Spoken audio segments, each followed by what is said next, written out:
These pages show how to turn swords into plows on a budget. As our first research lab, in the basement of the Carroll Street House in South Bend, Indiana, needed an oscilloscope for our ELF and sonic experiments, we went in search of Department of Defense surplus sales. The year was 1977, and it was nearing the end of the roadshow season. While I searched with the Department of Defense offices in Battle Creek, Michigan, Nigel found one that was nearer. Our local Bendix Aerospace was having an auction. At the time, our Wizard Jewelry division, which was funding our endeavors, was running out of money as the season was almost over. Grabbing some carnival jewelry, Nigel and I started walking to the sale, selling jewelry all the way to our customers along the route. Hitching a ride for the last few miles, we arrived with our newfound wealth of $112,487 to bid our hearts away on millions of dollars of former ICBM quality control equipment. We were the lowest bidders in this whole high bid sale. Our guide, who had festooned us with security badges, scowled at each of our $300, $700, and $2,200 bids. As we squandered our paltry life savings, he saw his life's work start to dissolve in our handful of low-dollar bids. The bids were read one by one. It seemed that the folks with the large cash bids of thousands often pulled their large wads of cash out of stained and torn bib overalls. Typically, they were millionaire junk dealers, out for a few large bucks. We learned that most of these folks had many international contacts who wanted our obsolete space program's parts for their own.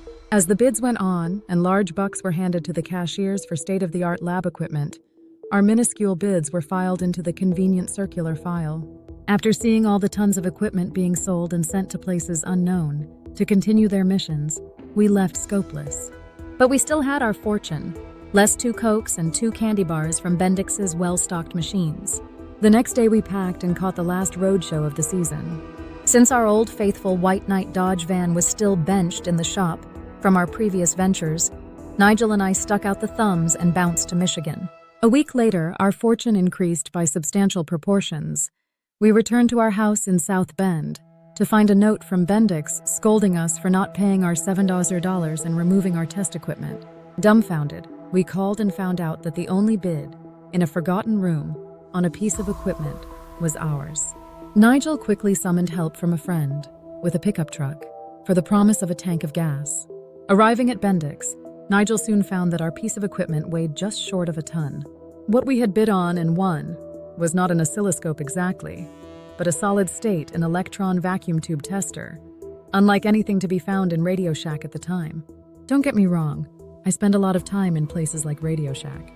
The magnets for our center pendants on our line of Psychotronic Generators necklaces, over 16,000 built before we lost count, will attest to that. Back to the point. The Beast was a lab desk made of much aluminum panel and channel.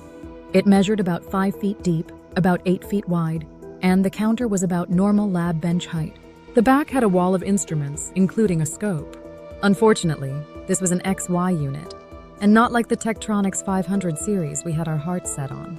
Apparently, this fine piece of equipment had served her country proudly for most of the space race. It had been used to provide accurate quality control inspection of almost every vacuum tube or transistor device for some previous decades.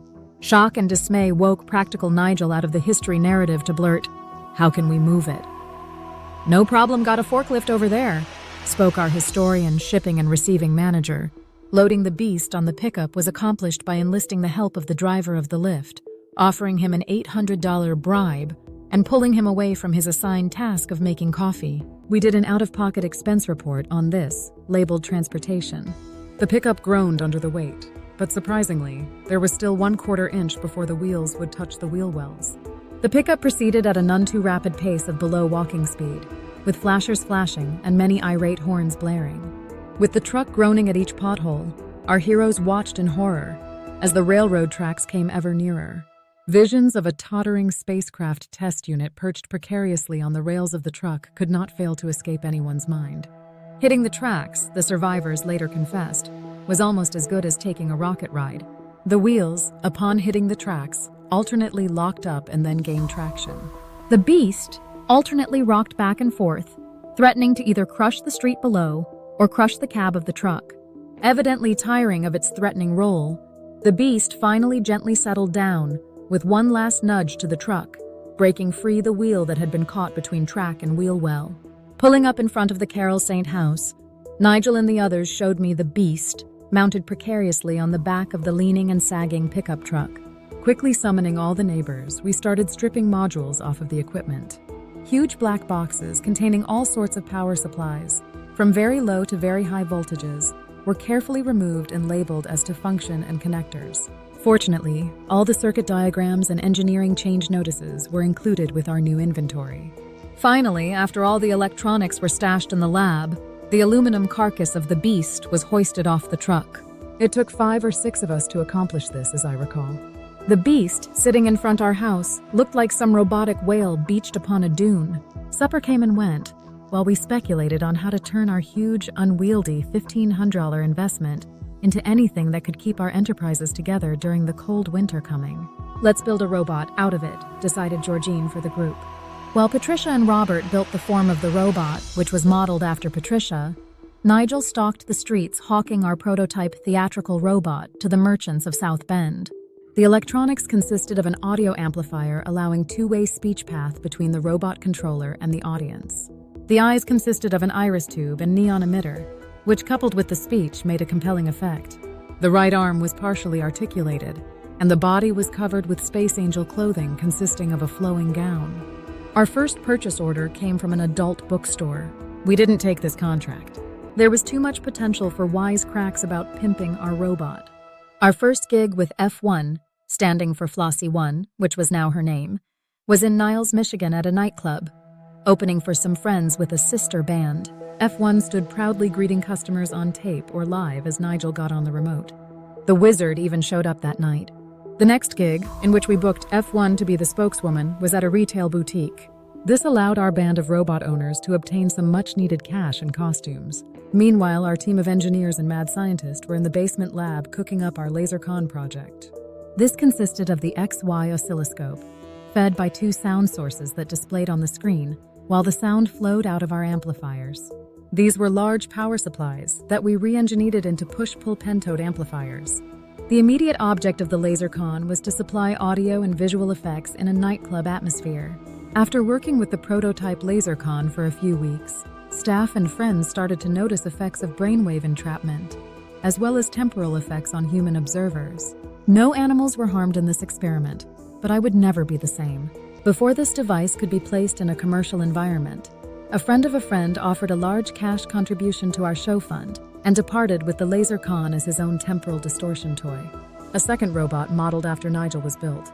As the snow was starting to fall, we packed up robots and a crew of 4 to do the Florida circuit. It was December 1977.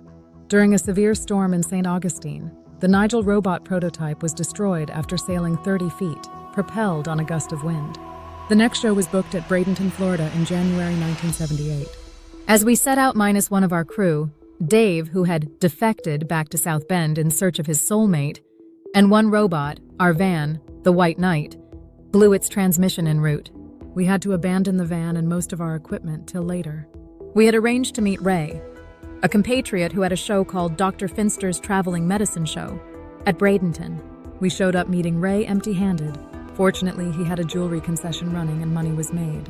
I suffered from reaction to a poison and had to be evacuated to Fort Lauderdale. Otherwise, it was a great roadshow. Global Robotics Corporation, Interplanetary Trading Company, Robert Coley Bob Coley at Outlook, Com Global Robotics Corp. Please like, comment, and subscribe. Donations gladly accepted PayPal. Mr. Coley at Outlook.com/AI/robot SF 3D Pyramid Quantum Shot Meditation SP Aerospace Global Robotics Corporation Interplanetary Trading Company Robert Coley Bob Coley at Outlook.com Global Robotics Corp. Please like, comment, and subscribe. Donations gladly accepted PayPal. Mr. Coley at Outlook.com/AI Robot Nosh SF Nosh 3D Shot Pyramid Quantum Meditation SP Aerospace